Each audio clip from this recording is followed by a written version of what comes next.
sekolahnya kakak. Kakak sebagai alumni, kakak mengajar di sana sebagai pembina multimedia. Kakak belajar tentang basic dasarnya fotografi, basic dasar videografi, kakak belajar juga di sana. Nah, kebetulan kakak punya ilmu, sedikit ilmu, kakak sharing ke kalian supaya bermanfaat untuk kalian. Mungkin ke depannya, mungkin sekarang ini untuk apa sih belajar videografi, untuk apa sih belajar tentang basic-basicnya atau nggak ada dunianya, tapi nanti mungkin di sana kalian bisa mengasah skill. Kakak juga gitu kan, dari awal kakak belajar video ini gara-gara dulu pertama kali gara-gara bucin. Kenapa? Kakak sengaja dulu edit video supaya ada kakak simpan nomor WA cewek. Nah, kakak sengaja nih edit video galau segala macam, pasti dia mungkin terus dia balas snapnya kakak, terus dia bilang, Kak, boleh ngajarin dong cara buat videonya. Nah, dari situ kakak jadikan segala macam. Nah, dari situ kan kakak PDKT. Terus akhirnya teman kakak ini kan kebetulan sekarang dia jadi face over-nya kakak. Kalian tuh face over, kalau bilang videografi itu namanya face over, yang selalu yang jadi perekam suaranya, jadi pengisi suara kayak di berita, kayak di film dokumenter. Dia sering tampil di sana. Nanti kakak tunjukin ya video-videonya. Ya, jadi bukti. Nah, kita lanjut ke materi ya. Materi pertama itu adalah dasar-dasar videografi. Nah, dasar-dasar videografi ini ada banyak sekali yang harus kita perlu ketahui, tapi ada 4 poin yang kakak ingin jelaskan. Nah, yang pertama dulu itulah pengertiannya. Pengertian dari videografi itu adalah teknik pengambilan gambar dengan cara menggabungkan scene atau adegan-adegan menjadi sebuah cerita yang dapat dinikmati. Itu adalah salah satu pengertiannya. Dan kalian tahu nggak bagaimana sebuah video itu dikatakan layak? Ada yang tahu sebuah katakan? Mungkin kalian tahu dasar-dasarnya kayak gimana? Coba nanti pakai tangan deh. Kayak gimana? Kayak gimana? Nah, apa-apa kita sama-sama belajar. Kakak juga belajar ke kalian, kalian juga belajar ke kakak. Apa ada yang cewek coba? Ada yang sama-sama belajar. Berdua video dikatain layak kayak gimana? Ada yang tahu? Kayak gimana? Ada deh. Ada. Kita sama-sama belajar ini.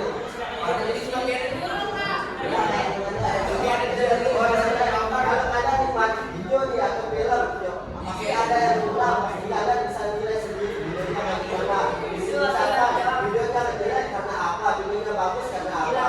Coba. Apa? Terus apa lagi? Coba video dikatakan layak apa aja?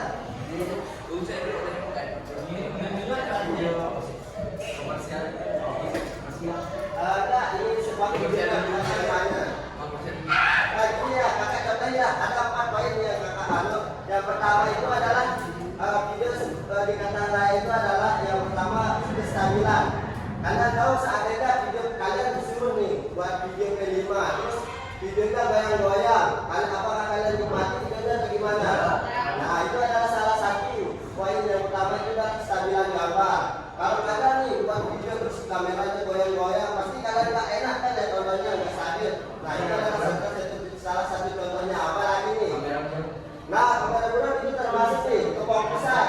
Ini termasuk yang ada siapa namanya?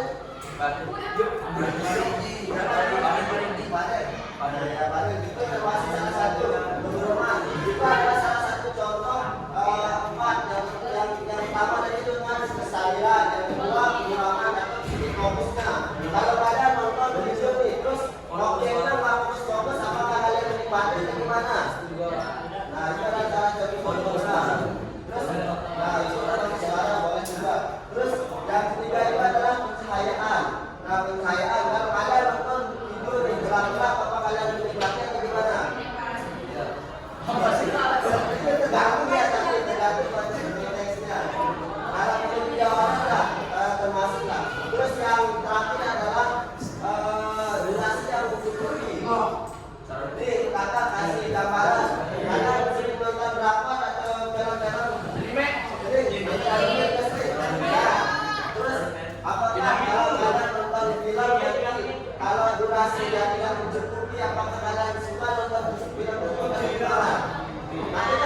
ada manfaatnya untuk sekarang, nanti mungkin besok atau suatu saat nanti di kampus kalian mau mengambil ilmu komunikasi atau perfilman pasti ada gunanya atau bermanfaat untuk kalian. Terus yang kedua itu materi yang kakak adalah tentang apa namanya angle kamera. Sebelum itu kakak mau siapa di sini yang bisa sebutin macam-macam kamera? Ada HP itu. Ada? Canon. Terus apa lagi? Kamera ya. Termasuk apa lagi?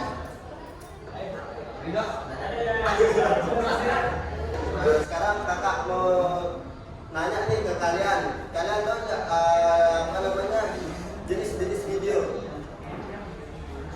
Ada yang tahu? Pasti kalian udah siapa yang buat video kita gitu?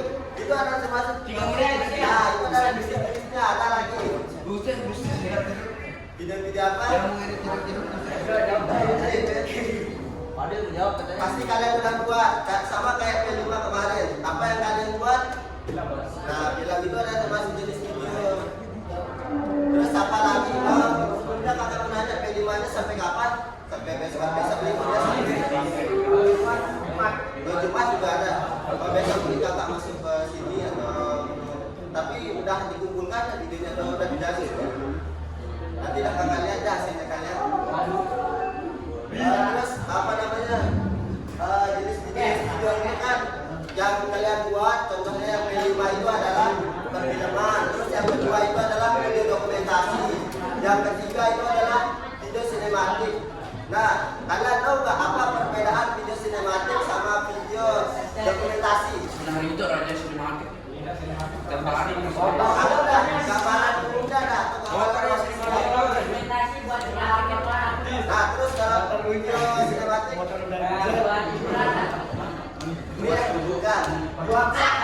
Nah, ini bagus bener. Ini ya kalau video dokumentasi, video sinematik secara lumrahnya kalau di dalam bisnis itu kalau video dokumentasi uangnya kecil, tapi kalau video sinematik uangnya besar. Nah, itu adalah salah satu logisnya dah. Karena video dokumentasi itu kita memvideokan dari awal acara sampai akhir tanpa harus diedit. Itu ada termasuk emang sih diedit tapi tidak terlalu bagus, tidak dibungkus dengan serapi mungkin. Sedangkan kalau video sinematik itu adalah video yang di-shoot dari awal sampai akhir tapi dengan durasi yang singkat dan mempunyai makna-makna tersendiri. Itu adalah video sinematik. Ada lagi namanya jenisnya itu film dokumenter. Kalian tahu film dokumenter nggak? Film itu sebenarnya di China itu termasuk dia film dokumenter dia kali istilahnya. Soalnya mereka menayangkan adegan kisah nyatanya ya. Soalnya film dokumenter itu termasuk poinnya itu adalah kisah nyata. Memfilmkan kisah seorang menjadi film dokumenter atau menjadi film dokumenter. Nanti kan di sana ada sesi wawancara sama kayak di kasusnya Tina. Pasti ada wawancaranya dulu pada pihak orang tua atau pada korban. Itu adalah salah satu film dokumenter. Terus ada lagi nih yang kalian tanyain seputar videografi atau fotografi. Kalau kita bahas videografi, sebenarnya kita harus menguasai dulu dasar-dasar videografi. Kayak segitiga exposure. Tahu kalian segitiga exposure? Kayak segitiga exposure itu adalah yang pertama itu adalah aperture, ISO sama shutter speed. Kalau di kamera, kalau kalian udah pegang kamera pasti kalian udah sering lihat namanya ISO, terus shutter speed maupun aperture atau bukan lensa. Itu dah kalau kalian contohnya kalau di HP itu kan ada nanti mode pro. Kalian punya biasanya Android ada ya mode pro. Nah mode pro itu adalah ada nanti pengaturan ISO-nya segala macam. Nanti lah kakak tunjukin ya video-videonya kakak biar kalian tahu kerjanya kakak di rumah. Terus ada lagi nih. Oh ya. Yang sebenarnya kalian udah ngelakuin nih dasar-dasar videografi kayak ciri-ciri shoot, terus jenis-jenis shoot dalam video, terus angle-angle dalam videografi. Nah, kalau setahu kakak, angle-angle dalam videografi itu ada 5 yang kakak ketahui. Yang pertama itu adalah ada namanya AES aja. Seperti siapa yang mau jadi modelnya kakak nih?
jam KBM seperti biasa kita harus punya dokumentasi atau sekolah harus punya dokumentasi bagaimana sih pelaksanaan KBM-nya supaya mentaati new normal yang berlaku.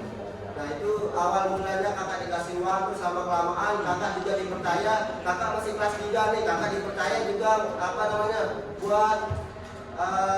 buat video dress ceremony atau flash mob-nya atau video angkatannya, video kelulusannya. Kakak jadi ngedit, kakak jadi ngerekam, kakak juga terlibat di sana dulu.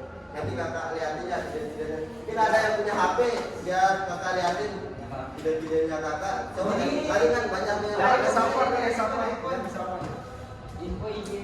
Nanti kakak kasih IG. Wallpaper kue, ya kan?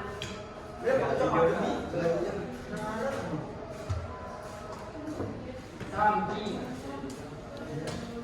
Ayo dah duduk ada lupa saya. Duduk ada dulu. Nah, jadi videonya kakak, kakak sering buat video-video di sini. Nah, ini kalau ternyata Langsung aja gitu. nah ini kalian pasti suka dari kelas juga pasti kalian bakalan buat kayak gini.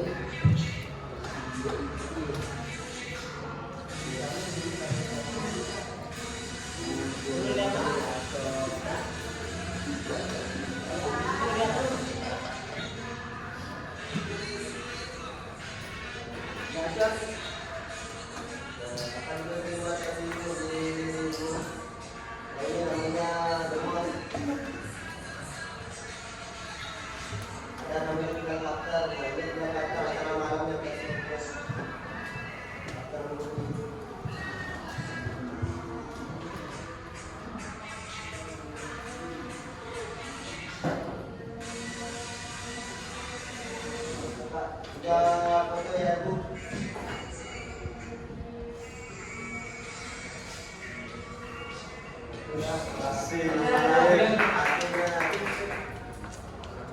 Kalau bisa kalau ini dulu ya kakak awalnya itu nah ini kan kakak udah sering sekolah-sekolah di sana ada di kayak itu kakak buat dulu kakak lulusannya kakak sendiri yang buat ini videonya kakak dulu ya pasti lulusan. Ini kakak yang ini 2021